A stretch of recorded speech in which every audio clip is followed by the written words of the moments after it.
Baik, akan segera kita mulai ya Pak, Bu. Selamat siang Bapak dan Ibu. Assalamualaikum warahmatullahi wabarakatuh. Salam sejahtera bagi kita semua. Selamat datang dalam webinar Recovery Planning During Pandemic, Immediately and Effectively yang diselenggarakan oleh Jakarta Consulting Group. Perkenalkan, nama saya Marlin. Saya bertindak sebagai moderator untuk webinar hari ini.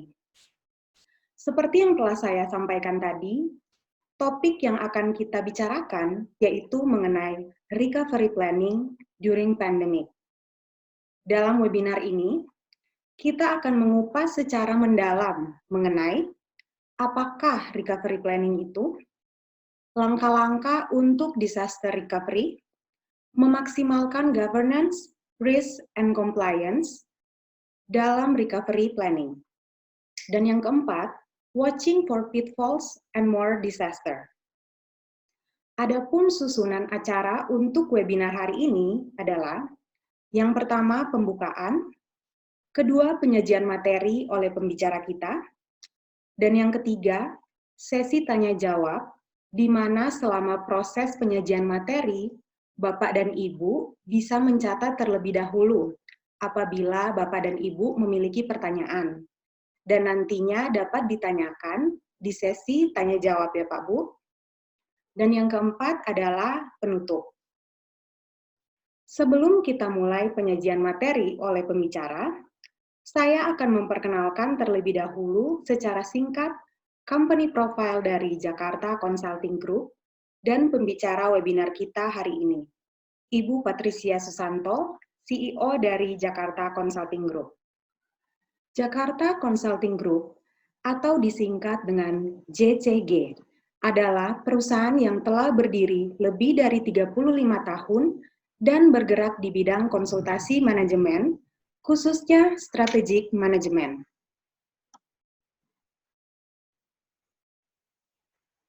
Dengan memiliki goal, yaitu our goal is to assist our clients to achieve theirs. Jakarta Consulting Group memberikan 4 jasa pelayanan, atau kami sebut dengan the pillars of excellence, yaitu consultation, in-house training, executive search, dan executive assessment. Selain itu, fokus bidang JCG atau yang disebut dengan the foundations of excellence antara lain, business transformation, corporate culture, business and marketing, organization development and behavior, human capital, dan quality management. Berikutnya kita masuk dalam perkenalan pembicara webinar hari ini, yaitu Ibu Patricia Susanto, CEO dari Jakarta Consulting Group. Patricia Susanto, pendidikannya antara lain Master in Human Resources Management di Griffith University, Brisbane, Australia, Master in Psychology, Universitas Indonesia, Jakarta, Indonesia, Bachelor of Science, Organisasi Manajemen, dan MIS, University of Southern California, Los Angeles, USA. Kemudian, terlibat pada aktivitas sebagai berikut. Anggota dari Alumni of USC Indonesia, Committee Board of Young Entrepreneur Council, speaker of seminar and talk show yang tidak hanya diadakan oleh JCG sendiri, namun turut diundang untuk menjadi pembicara oleh organisasi-organisasi yang lain. Dan yang terakhir sebagai author of books and articles. Baiklah kalau begitu, sekarang kita akan masuk dalam webinar Recovery Planning During Pandemic, Immediately and Effectively. Waktu dan tempat saya persilakan. Mari kita sambut Ibu Patricia Susanto. Selamat pagi semuanya, selamat datang di webinar Jakarta Consulting Group. Topik kita hari ini adalah Recovery Planning During the Pandemic. Kita memang berbicara tentang hal yang nggak enak saat ini. Seluruh seluruh bisnis kita semuanya berdampak. Kita melakukan ini juga menjadi sesuatu hal yang baru. Kemarin ini di Economist mengatakan is a grim calculus. Kenapa disebutnya grim calculus? karena semuanya pilihannya nggak enak. Kita memilih antara life, death, atau ekonomi. Ada juga yang mengatakan, ya udah deh, kita milihnya death saja. Kalau sudah meninggal, ya udah selesai katanya. Tapi kalau masih terus-terusan, ekonomi yang nggak recover, lebih repot lagi. Nah ini Bapak dan Ibu, hari ini kita mau melihat nih, bagaimana sih caranya kita mempersiapkan diri untuk recovery. Karena sebetulnya ini semuanya memang pilihannya nggak enak, and it will get harder and harder. Kejadian terakhir adalah pada saat Spanish flu di 100 tahun yang lalu. Itu 500 orang meninggal, dan itu juga kejadian setelah World War I, dan juga kita masuk ke Great Depression. Tapi semuanya toh akhirnya bisa kembali lagi. Oleh karena itu, sebelum kita mulai, kita mau ada sedikit polling nih. Saya ingin tahu, what do you think? Are we going to ever going back to normal? Pilihannya adalah, this is just another crisis. We are very resilient. We'll be back to normal by next year. Kemarin ini kita berbicara dengan Ketua PHRI, Pak Ketua PHRI untuk hotel. Dia mengatakan orang Indonesia tuh bandel kok. Jangan khawatir, kita akan go back to normal soon. Terus, atau B, things will never be to normal, ya, kita nggak pernah tahu apa yang akan terjadi, this is the new normal but we don't know, but will be recover, atau C, I don't know. Silahkan, saya kasih waktu sekitar 10 detik ya, untuk masing-masing mengisi nih, kita ada di mana. Oke.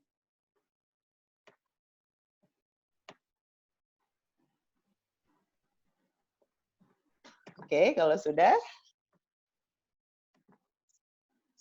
ini kita melihat masih banyak yang masih ngisi, dipikir dulu nih.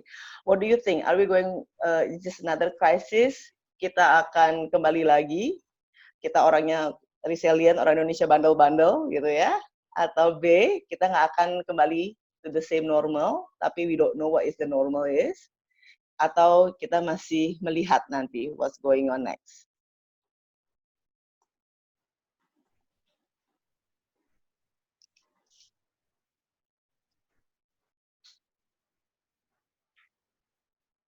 Oke, hasil pollingnya bagaimana, Marlin?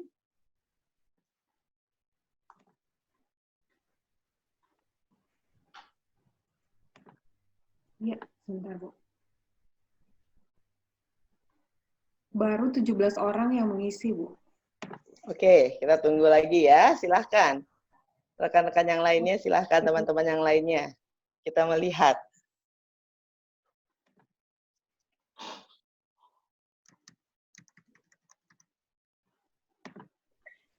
Kita pilihannya A, B, atau C.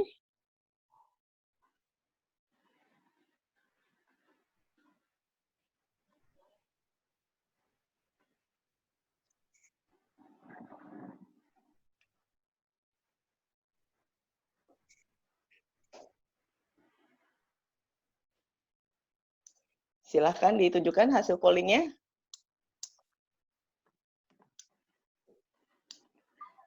Oke, ini kelihatannya adanya very optimis ya grup ini ya. Hampir 60% mengatakan kita akan kembali to normal by next year. Oke, that's very good. Kita ingin melihat optimism ini ke depannya. Oke, kita masuk lagi ke sesi berikutnya. Oke, tapi kita juga melihat this is unprecedented time. Kita melihat bahwa ini baru kemarin Disney mengatakan dia akan stop paying 100.000 workers-nya during the downturn.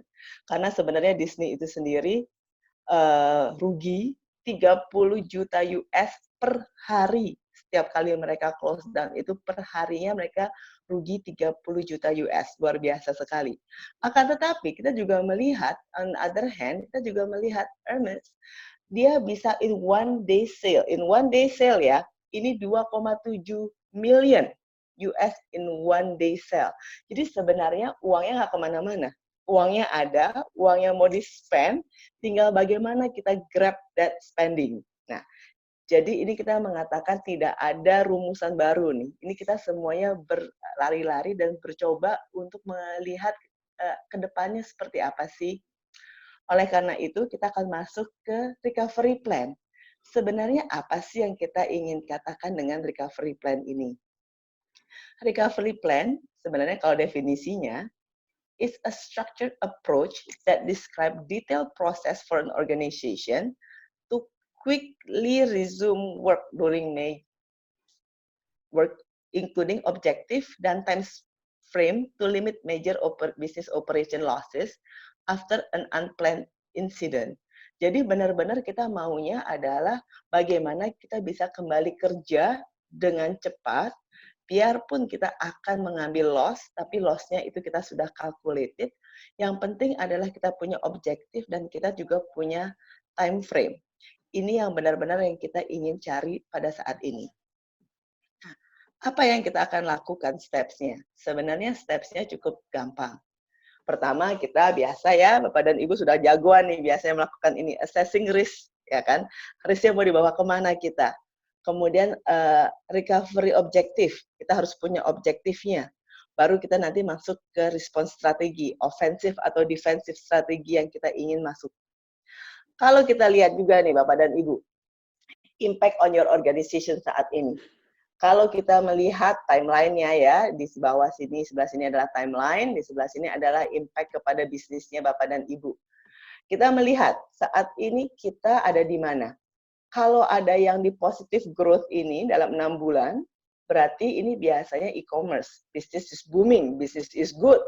Yang jualan masker, yang jualan hand sanitizer, itu biasanya lagi boom. Ya, ini di mana bisnisnya lagi hebat-hebatnya, kita try to push supply, keep up with demand. Ada yang bisnisnya mildly negatif, mungkin 15% loss, tapi masih oke. Karena kita bisnisnya consumer good misalnya, makanan, mau nggak mau orang tetap makan. Mau pandemik seperti apapun tetap harus mandi gitu ya, harus pakai shampoo, minum obat tetap. Nah, ini biasanya kita harus prepare aja ke depannya seperti apa. Ada yang juga mengatakan ini sudah sangat severe. Oil and gas. Oil hari ini katanya $0. Nah, ini bagaimana? Are we going able to get to new normal atau tidak? Coal prices juga sudah hancur-hancuran. Di energy sector, ini yang kita dipertanyakan. Ada juga yang kita bilang seperti kata katastrofik. Seperti kita di hotel, tourism business, airlines. Nah, ini semuanya mau dibawa kemana nantinya? MICE, kemarin kita juga diskusi dengan MICE. Itu bagaimana nantinya? Ini tidak akan kembali dalam 6 bulan. Ini pasti akan kembalinya nanti belakangan. Kita harus freeze biasanya, kita mengatakan freeze, dan juga mungkin kita harus let go a few things, a few asset. Kalau in 1.5 year impact, bagaimana? Kita masih bisa push for growth, ya. Kita masih bisa defend. Kalau ini, kita bisa juga melakukan hal yang severe dan catastrophic. Ini adalah kita harus pivot to organic innovation, inorganic growth, biasanya kita ngomongin merger and acquisition, kalau memang masih ada cash, kemudian atau kita masuk ke collaboration dan partnership, atau mau tidak mau kita divest. Waktu seperti saat ini, memang kita mengatakan divest might be a good solution. It's not the best solution, but it might be the only solution. Jadi apalagi kalau kita sudah bilang, in 3 year ini nggak akan kembali nih. Bagaimana kita tahu di sebelah sininya, kapan kita kembali? Kemarin ini BNI dan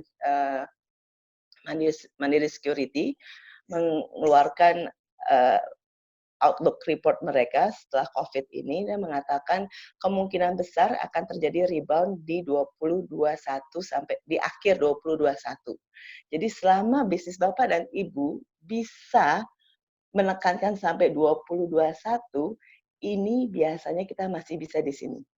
Tetapi kalau begitu rebound rate-nya adalah U-shape, berarti kita harus sustain longer recession. Ada di 3 years impact dan Bapak dan Ibu tidak bisa sustain di sini, Bapak dan Ibu yang ada di kategori catastrophic ini harus melakukan abandon market. Abandon market meaning, yes, sadly to say, berarti perusahaannya ditutup, asetnya dijual, dan you have to restart. Ini yang menjadi sangat sulit. Nah, kalau saya boleh, kita polling sekali lagi. Berapa banyak Bapak dan Ibu yang ada di positif? Berapa banyak Bapak dan Ibu ada yang di mildly negatif? Berapa banyak yang di severe? Dan berapa banyak yang ada di kategori catastrophic? Kalau positif itu meanings that we have good response. Bapak dan Ibu yang jualan lewat online sekarang lebih bagus. Your initiative juga highly appreciated. Mildly negatif adalah kita masih bisa sustain 15% revenue loss ini in the next 6 months ya. 6 bulan ke depan ini kita sejauh mana nih kita bisa sustain negatif 15%. Severe itulah I'm not sure whether we going to survive, tapi kita masih dalam 15% ini kita masih bisa endure. Kemudian adalah kita juga masuk ke catastrophic. We hardly have any revenue. Ini yang revenue-nya 0. Ini banyak kita lihat di hotel-hotel, MICE, tourism, itu yang hampir zero revenue. Gimana kita mau melakukan planning katanya. Masuk aja yang revenue income masuk aja tidak ada. Nah, ini yang kita lihat coba. Saya ingin tahu nih dari diskusi kita hari ini nih, mana yang paling banyak? Ada yang di mana nih, sehingga kita bisa tahu nanti pas kita ada sesi diskusi, kita ada yang di positif, kita juga ingin tahu nih caranya bagaimana nih Bapak dan Ibu bisa masuk ke positif. Kalau mildly negatif, you're still okay. Tinggal kita melakukan offense strategy. Severe ini antara defense dan offense kita harus nanti samakan, kita harus balance. Kalau udah catastrophic ini nih, yang menjadi PR bersama.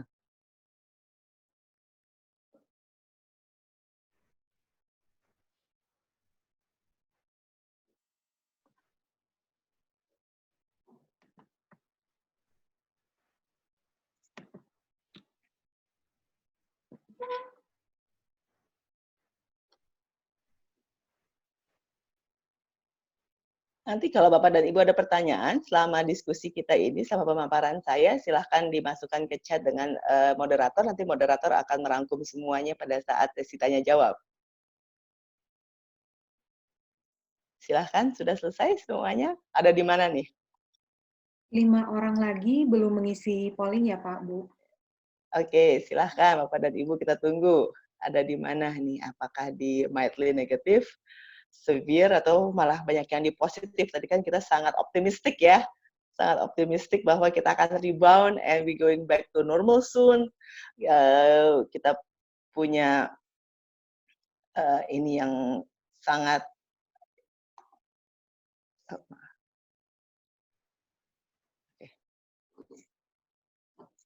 Oke, sudah ada? Sudah, Bu. Silahkan ditunjukkan kita ada di mana. Oke, mildly negative. Basically kita very optimistic.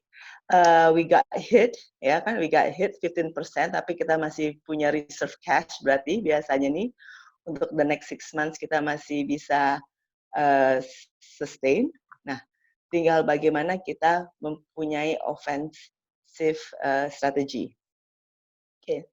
Saya akan lanjut nih 50%, this is very good nih 50% untuk mildly negatif. Berarti perusahaan Bapak dan Ibu sebenarnya masih akan bisa melewati pandemik ini dan bisa masuk sebagai rising star nantinya. Karena kalau melihat dari yang krisis yang sebelumnya, orang-orang yang punya cash dan yang punya strategi itu yang biasanya nanti akan menjadi the next rising star. Bukan yang orang-orang yang sudah yang terlalu banyak asetnya. Nah, kita akan masuk bagaimana caranya. Bagaimana caranya kita bisa menghadapi krisis ini? Kita tadi menggunakan yang namanya governance, risk management, dan compliance. Apa sih GRC ini? GRC ini biasa digunakan untuk sistem IT. Tetapi kita selama ini bekerja sama dengan BKKBN juga, kita bekerja sama untuk melakukannya di ini apa tuh namanya untuk organisasi, bahwa ini harus well integrated. Jadi bukan bagian IT-nya saja yang punya recovery planning, tetapi keseluruhannya adalah kita mempunyai risk management dan juga is well coordinated dan integrated capabilities. Apa yang dimaksudkan adalah efektif. Pertama, responsnya kita harus punya efektif. Efficient, kita bisa lakukan itu dengan cepat. Dan kita agile, kita very adaptive. Yang paling kita sering lihat saat ini kasusnya adalah restoran. Restoran tiba-tiba ditutup. Apa yang terjadi? Delivery business. Apa yang terjadi juga? Delivery bisnisnya nggak cukup. Ya, jualan makanan raw materials-nya. Jadinya mereka menjadi mini supermarket sendiri-sendiri. Semua orang pasti mendapatkan WA di WA group banyak ya, yang tiba-tiba restoran jualannya makanan mentah, siap saji, ada yang jualan sampai ingredients-nya mereka jual sendiri. Nah, itu yang kita melihat apakah itu efektif, efisien, dan agile. Ini bagaimana caranya biar kita bisa melakukan semua ini. Kita harus tahu value chain kita itu seperti apa. Kalau Bapak dan Ibu kenal Jakarta Consulting Group, kita selalu menggunakan strateginya adalah value chain. Karena kita melihat mapping semuanya itu menjadi sangat penting. Kalau tidak kita mapping semuanya, itu kita menjadi cuman kacamata kuda. Hanya separuh-separuh saja. Kalau kita menggunakan value chain, kita pertama melihat adalah industri value chain dulu. Nah, industri value chain ini yang kita harus tahu. Supplier kita siapa aja, the firm value chain, our company value chain ya. Ini nanti kita akan secara detail bahas di firm value chain. Channel distribution-nya seperti apa? Buyer-nya juga. Buyer-nya tuh siapa saja. Dan bagaimana barang kita di recycle, what happen after that. Nah, ini value chain ini kalau kita tidak mengenal, kita tidak bisa petakan satu persatu, ini biasanya akan menjadi permasalahannya ada di sini. Supplier value chain, kemarin itu kasusnya adalah Diet Coke. Begitu China lockdown, Diet Coke-nya habis. That's it. No Diet Coke. Karena apa? Salah satu main ingredient-nya adalah made in China. Begitu China lockdown, they cannot produce anything. They don't have multi-suppliers, they don't have alternative ingredients. Jadinya begitu ini China lockdown, dan Diet Coke-nya habis. Sekarang China sudah buka, mereka bisa produksi lagi Diet Coke. Nah, tapi ini supplier ini juga mengatakan bahwa we have to have multi suppliers ya. Kemudian kalau di firm value chain, saya rasa Bapak dan Ibu sudah mengenal sekali bisnis Bapak dan Ibu sendiri, mulai dari inbound logistik, operation, dan lain sebagainya. Ini adalah internal di perusahaan Bapak dan Ibu. Channel distribution, ini bagaimana kita melakukan distribusi ke depannya. Bagaimana kita memberikan barang kita ke end user kita. Lewat siapa? Apakah lewat logistik, delivery businesses, dan lain sebagainya. Lewat agency, dan lain sebagainya. Buyer itu siapa sih? Who is our main buyer? Kita harus tahu. Who is our main buyer? What business are we in? Itu harus dijawab di sini. Who is the key decision making? Itu harus kita jawab di sini. Kalau Ibu dan Bapak tidak bisa menjawab di sini, nanti ini akan affect the whole value chain. Misalnya, buyernya siapa? Kalau sekarang kita melihat buyernya for masker itu siapa sih? Ibu-ibu pastinya. Bukan orang tua, bukan anak-anak, tapi female dan mereka yang punya keluarga elderly. Itu akan menjadi key buyer decision maker-nya. Jadi kalau target market-nya adalah ke anak-anak pun tetap adalah key buyer-nya adalah orang tuanya. Kemudian bagaimana caranya kita recycle atau kita barang yang sudah dibeli ini mau dikemanakan. Ini kita bilangnya adalah cradle to grave atau cradle to cradle sekarang modal cycle-nya. Ini yang harus kita petakan Bapak dan Ibu dalam masa-masa ini. Kita bisa memetakan ini secara cepat, tetapi yang pasti kita juga jangan lupa adalah government. Government sebagai stakeholder kita itu menjadi salah satu key value chain kita. Nah, ini biasanya ada di mana? Ini adanya kita lihat di ini. Di firm value chain ada di sini. Kalau kita lihat kasusnya yang ada saat ini adalah Amazon. Amazon ini gila-gilaan. seperti Topet, Gojek saat ini di Indonesia, mereka luar biasa sekali, business is doing well. Akan tetapi, mereka tidak bisa delivery. Jadinya saat ini yang terjadi adalah unessential, itu ada schedule-nya. Kalau kita membeli barang di Amerika, unessential items, sekutex, baju, dan lain sebagainya, itu bisa 3 minggu sampai 1 bulan backlog-nya. Kenapa? Bukannya karena Amazon tidak mau melakukan delivery, tetapi tidak ada orang yang mau kerja untuk Amazon. Kenapa nggak ada yang mau kerja? Ini kan banyak layoff. Amazon buka employment, tetapi kenapa tidak ada yang mau kerja? Karena ternyata government memberikan stimulus package. Yang tidak kerja mendapatkan uang sekitar 3.000 US, kalau tidak 1.200 sampai 3.000 US tergantung your tax sebelumnya. Nah, di situ orang-orang mengatakan, daripada saya kerja, saya di rumah aja, lebih safe, I get money from the government. Why would I work and risk myself? It's not worth it. Nah, di sini Amazon keteteran sehingga mereka masih mengatakan, jangan pesan dari Amazon kalau kamu tidak bisa keluar. Kalau kamu masih bisa keluar, go buy on the retail spot. Jadinya ini divide their business model. Business modelnya Amazon kan everything delivers very quickly and efficiently. Akan tetapi dengan adanya ini, mereka kehilangan adalah di sini, di distribution and delivery-nya. Di delivery-nya ini mereka tidak bisa men-deliver goods karena tidak ada orangnya. Ini yang menjadi backlog untuk Amazon. Sampai saat ini pun mereka mengatakan Amazon ini biarpun kita mau hire, nggak ada orang yang mau bekerja untuk Amazon karena mereka nggak safety dan lain sebagainya. Waktu pandemik ini baru kelihatan sebenarnya ada saingan lagi di sini adalah government. Jadi kita harus berhati-hati juga dengan stimulus package ini kadang-kadang backfiring kepada industri kita sendiri. So di value chain industry, di value chain firm kita harus melihat government impact kepada kita seperti apa. Nah, kita juga mengatakan recovery objective tadi itu kan. Kita mengatakan pakai Murphy's Law. Waktu kita membuat recovery objective, kita menggunakan Murphy's Law. Murphy's Law itu apa sih? Sangat simple. What could go wrong will go wrong, gitu kan? Biasanya kalau kita seminar kayak begini, technical difficulty will happen, gitu kan? Dicoba sebelumnya it goes well. Di waktu rehearsal it goes well. But waktu acaranya something will goes wrong. Jadi we have to prepare for the worst. Jadi Murphy's Law adalah mengatakan what could go wrong will go wrong. Nah, dari sini kita bisa harus mengetahui risk scenario kita bagaimana sih? Bapak dan Ibu udah biasa ya kalau kita mengatakan adalah best, medium, and worst scenario. Sekarang kita tambahin lagi, if your worst is good enough or not. Sudah jelek belum? Jelek ya lagi apa sih untuk bisnis Bapak dan Ibu? Kemudian kita harus jujur. What is at stake? Seberapa banyak sih, seberapa jauh kita bisa sustain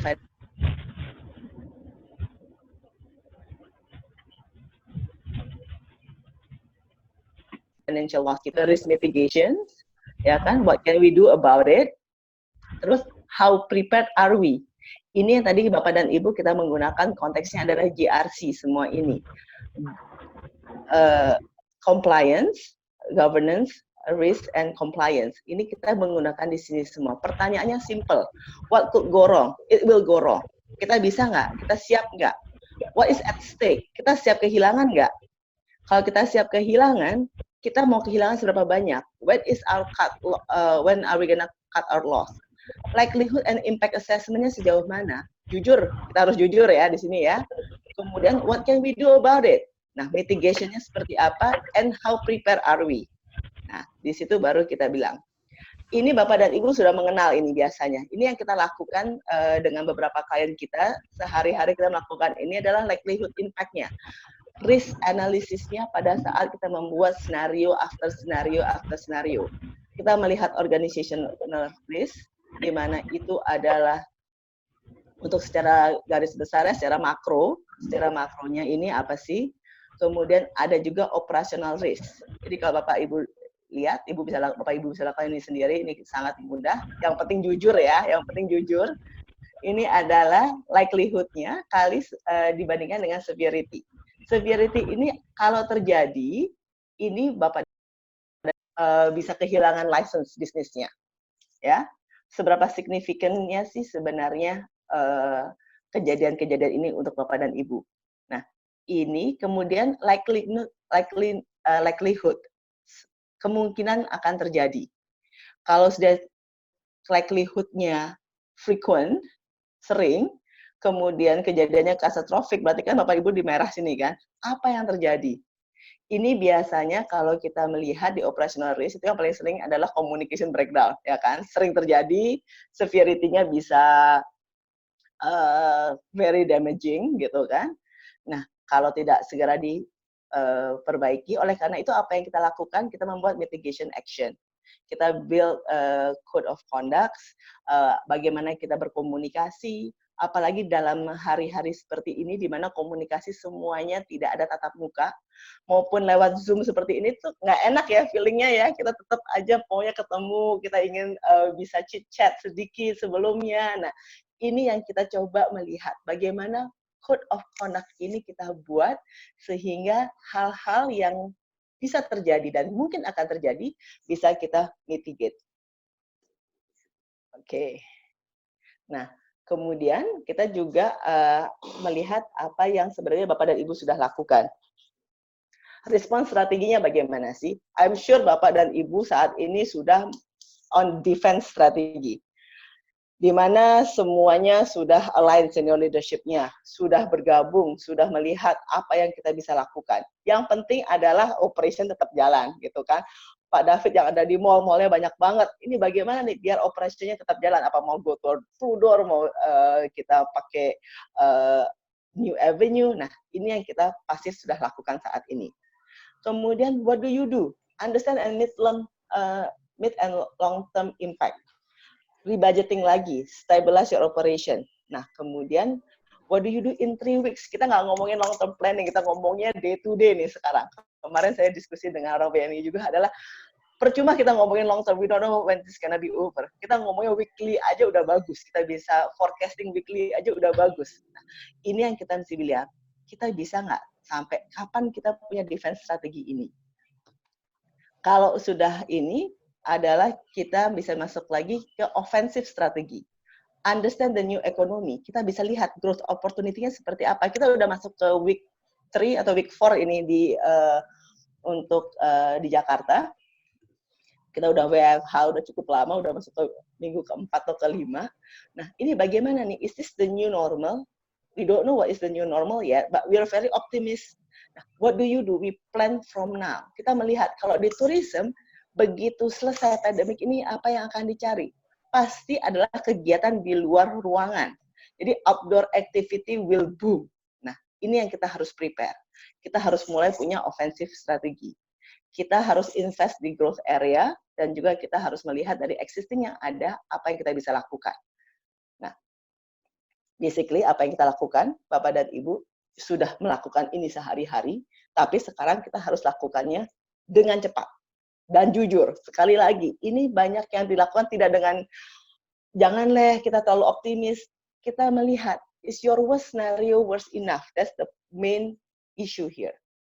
Define the strategy. Ya kan, Bapak dan Ibu sudah tahu strategi mau kemana. Defense to offense itu maksudnya tadi saat ini kita defense kan, kita very defensive. Kita melihat, kita menunggu, kita react seadanya. Tetapi kita sekarang sudah waktunya, offense-nya di mana? Kalau kita di restoran, masuk ke frozen food. Frozen food will be the next new thing. Kita sudah mulai redesign our restoran juga untuk kita bisa penyebarannya lebih even.